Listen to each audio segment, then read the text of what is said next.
Excusez-moi, vous faites quoi là? Chut! Vous allez me faire repérer. Par eux là?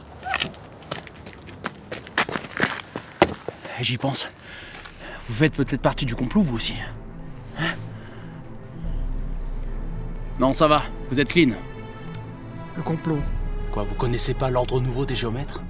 Les géomètres posent des pierres avec une croix, qui font évidemment référence aux araignées à croix appelées Areneus diadematus, plus connues sous le nom d'araignée des jardins ou araignée porte-croix. Tiens, ça ne vous rappelle rien? Mais si, les Templiers! Et comme tout le monde le sait, ils sont les fondateurs de la franc-maçonnerie et des Illuminati. Les Illuminati ont pour symbole les pyramides. Comme par hasard, tiens, les géomètres posent aussi des pyramides. Ces mêmes pyramides que l'on retrouve sur Mars. Mars, la planète rouge, un point rouge. Eh bien, quelle coïncidence! C'est encore un symbole posé par les géomètres. Et si l'on zoome sur l'image, on peut distinctement lire point limite. Il s'agissait en fait de l'anagramme parfait de Tito il mine P. On apprend que le général Tito, soi-disant mort, mine du P, à savoir du phosphore, selon le tableau périodique des éléments. Et qu'est-ce qu'on fabrique avec du phosphore? Exactement, des bombes! Et à quoi ça sert les bombes? La guerre. De plus, Mars est le dieu de la guerre dans la Rome antique. Si je prends les mots Rome et Mars sous leur équivalent numérique, 18 x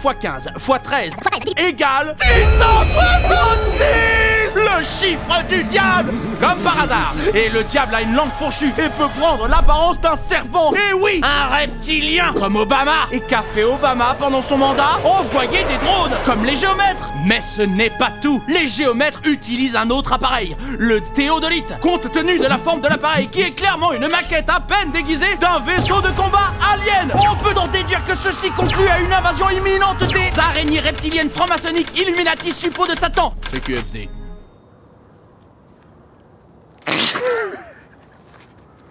Attendez, je vous explique. Alors premièrement, non, le théodolite n'est pas une maquette de machine de combat alien, c'est tout simplement un outil qui permet aux géomètres de mesurer des angles et des distances. Pour déterminer les coordonnées d'un point, les géomètres utilisent des repères fixes dont ils connaissent déjà les coordonnées, comme ces fameuses pyramides au sommet de nos monts. Les points rouges, appelés chevilles, ne représentent pas du tout la planète Mars. Les chevilles délimitent simplement une parcelle. Ces repères peuvent prendre d'autres formes, comme ces fameuses bornes à croix. Les drones, qui n'ont rien à voir avec un quelconque drone de combat, servent à cartographier une très large zone. Ils peuvent scanner en relief et permettre la réalisation d'une maquette 3D d'un terrain.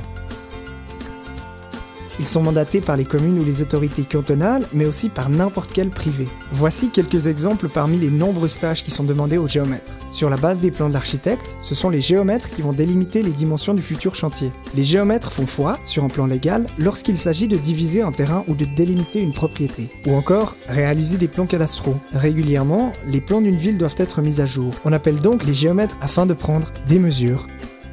Bon bah c'est pas tout. Je m'excuse mais je vais retourner travailler hein.